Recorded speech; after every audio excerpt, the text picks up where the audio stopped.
Publication day is almost here. Are you ready? Anyway, today I want to talk about getting ready for publication day. The final stretch, the month or so before publication, that's what we're going to talk about today. I am in my own personal, I'm under the 2 week line. So I'm in this zone and it's important.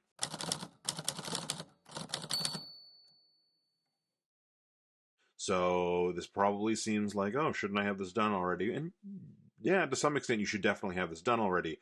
But you want to make sure that your cover art is good to go. You probably already got your cover art started, but like I think I've already mentioned in my example, like I had my cover art done, but then I've been using this like placeholder text where I'm going to put quotes. So I haven't gotten my new copies, my finalized copies yet. So this is the proof that I got 3 or 4 months ago. I have white paper on here. I went with cream for the final version. So it's little things like that that you're going to make sure you're getting your cover done so that it's got all your quotes. And I wanted to have my photo right here, and I hadn't taken my photo yet when I did this.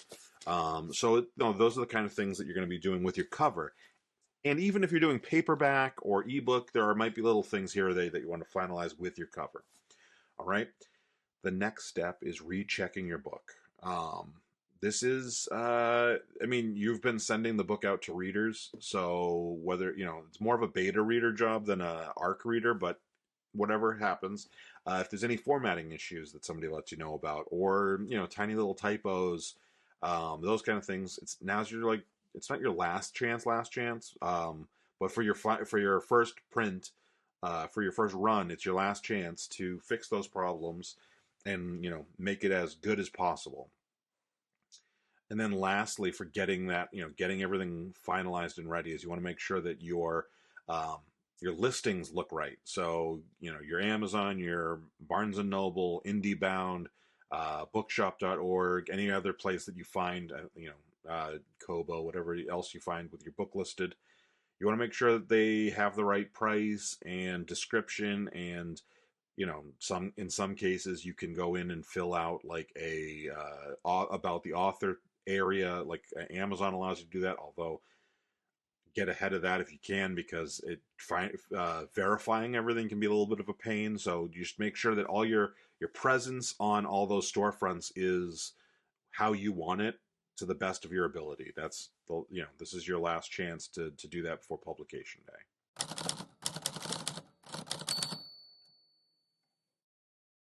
All right. A few weeks ago, I mentioned the rule of thirds when it comes to social media marketing, and in the last month and closer to your publication date, I don't want to say throw those rules out, but I want to say you can lean heavier onto the sales third.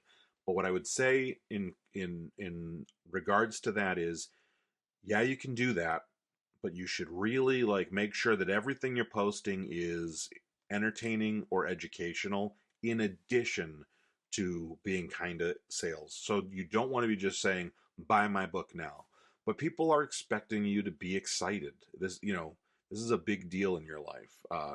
So you can go ahead and you could say, oh, only two, you could post something, the 2 weeks left till my book comes out, or uh, you know you're going to get reviews from people. You're going to get some like ARC reviews.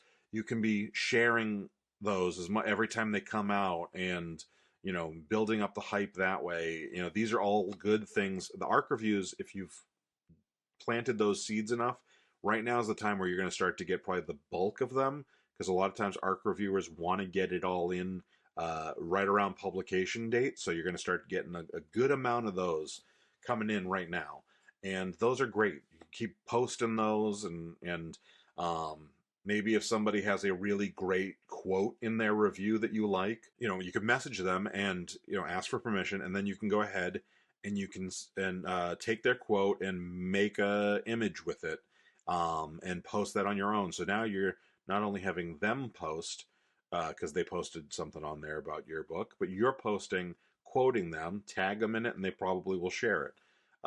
That's how you're going to do a lot of the like final push that isn't as sales heavy in lingo, but is clearly, this isn't necessarily posting about other random stuff. This is about your book. So I really recommend hitting social media hard for the last few weeks. Don't go so hard that it's annoying, but like a post a day about your book, and don't get repetitive, but post something every day if you can. It's going to keep your book in people's minds. It's going to let them know, like, oh, it's coming in 1 week, 2 week, three, whatever.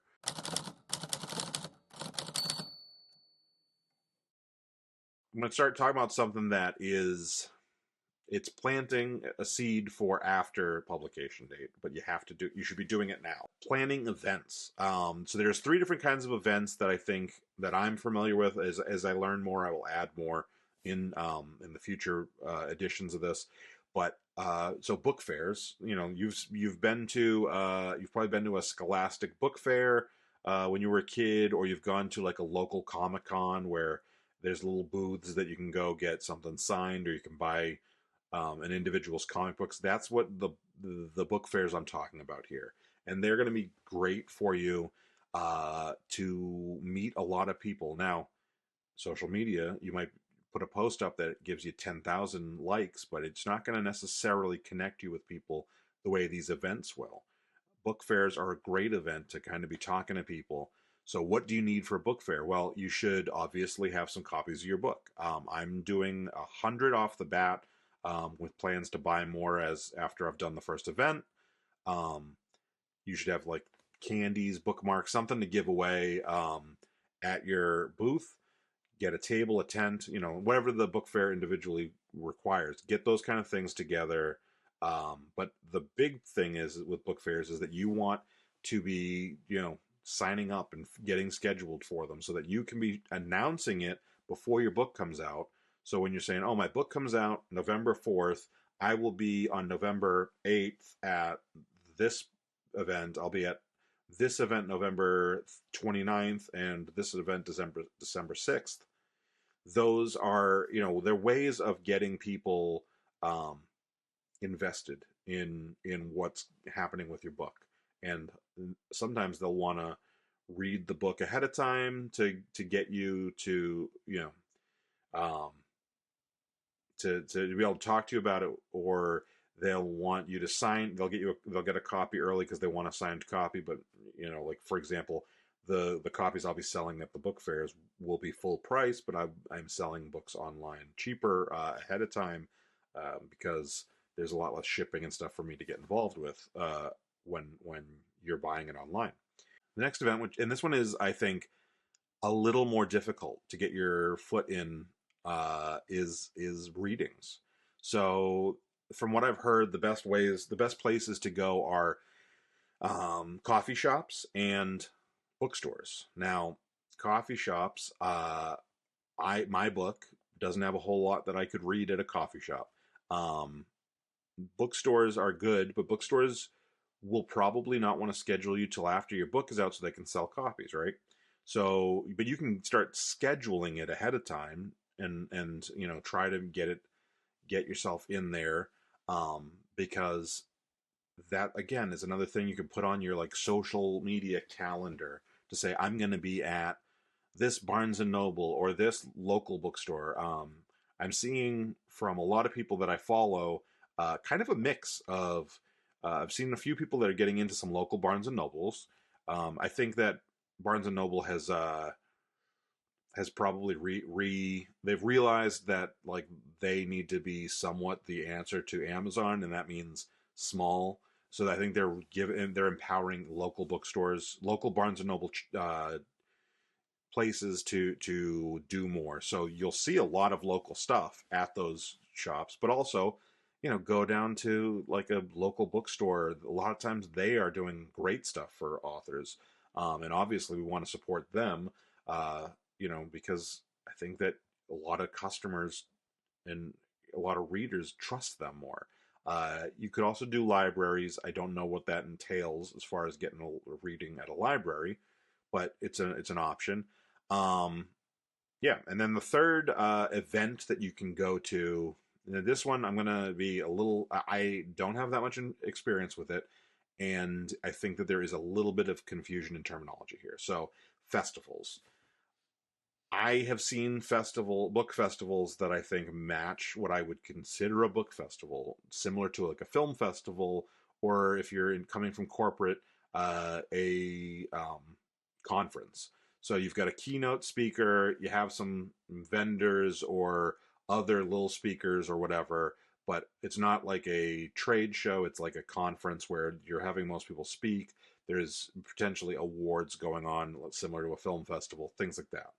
Um, and the reason I say there's confusion in terminology is I've seen some what I would consider book fairs called festivals, so just keep that in mind. But these are also really important, but they're going to be a more exclusive thing. So if you want to get in on them, if you don't want to put in the effort or the money to get into a festival, I understand. I'm not confident that of what I can get into or not. So I don't know the field that well. So I don't know that I want to invest yet in that. So I understand if you don't want to. It's going to be more work, and it will require it's exclusive, which has its ups and its downs. So the downside of exclusivity is a book fair. You basically just buy a space and you go. A book festival, you have to apply like you would for a film festival. You can attend as a customer, but you can't attend as a speaker or a interviewee or any of those things. You have to apply to do that, and that might mean that you get rejected. And also, there's application fees. So those are all things to weigh on possible reasons not to. Now, there are in indie publishing and self-publishing festivals that will allow self-publishing people to appear. Some probably specialize in it. Is it? It's still going to be exclusive. It's still going to be difficult to get in because they're going based on quality of your work, and that's a good thing in one way and a bad thing another. It makes it harder to get in. Bad side. The good side is if you get into a festival, it carries with it some prestige, some bragging rights, some ability to kind of say, "Hey, I got into," like you think about movies, you hear about it all the time. Like this was at Cannes Film Festival or at Sundance Film Festival. Book festivals are going to be the same thing. Like, oh, this book, ended up being the keynotes, speaker or reading at the blah blah blah book festival. So there are really important good sides, and I want you to keep that in mind. If you have the budget to apply to a few, go and you have the wherewithal, go ahead and do it. I think that events are really important, like I mentioned before. Uh, it's a good way for you to connect with a lot of people. Not as many as social media, but like I think that meeting people individually in person is going to be a lot more meaningful than someone scrolling and liking because it was aesthetically pleasing. When you meet somebody in person at one of these events, or they see you in person at one of these events, A, they're at a book event. Even if it's like someone at a book reading who strolls in from, the other side of the bookstore, they're at a bookstore. So this isn't necessarily just someone who likes books on Instagram. This is, or TikTok or whatever else. This is somebody who is there probably with the intent to buy a book, maybe, and that book could be yours. Some cases, I saw some people coming out of a book fair that I went to. I did not exhibit because my book's not out yet. I saw people with bags full of books. I came away with like 4 or 5 books myself between my wife and I. But like people are gonna talk to you and they're gonna hear your story, and they're primed to want to buy or hear about your book. And so that is a really important aspect that Instagram and TikTok and Facebook and whatever else aren't going to get you, is that connection. And I think it's really important. And I think that especially if you're able to do it, if you're able to be social like that, able to speak in front of speak in front of the public, it's going to help you. If someone meets you and has you sign their book, that book is going to be more meaningful than, oh, it was on sale and I bought it on, from an Instagram ad. They may end up loving the book either way. They may end up hating the book either way, but there is something about that connection with another person. And most likely you've experienced it from the other end at least. Go to a craft fair or a book fair, and you go talk to somebody and you're like, oh, that's really cool. That book will stand out more than, I mean, Stephen King books stick out, or big name Grady Hendrix kind of books. But like occasionally, you randomly get someone buys you a random book or something, and you're like, that's cool. I never heard of it, and it sits on your shelf for 3-4 years before you get to read it. Less so the case when it comes to meeting someone in public and meeting someone in person.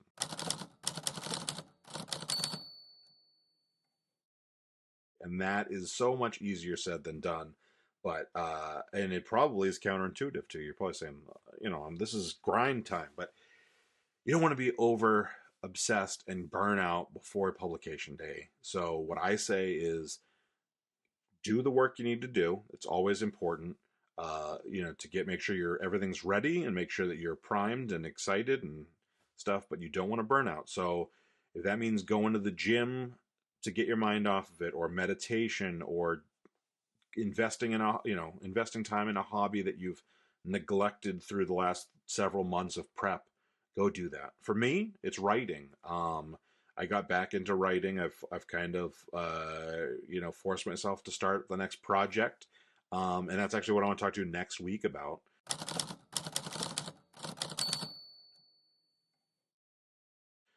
Next week, let's talk about how we can balance self-publication, which seems like a full-time job in itself, along with writing more stuff, because you do have to write more to keep going.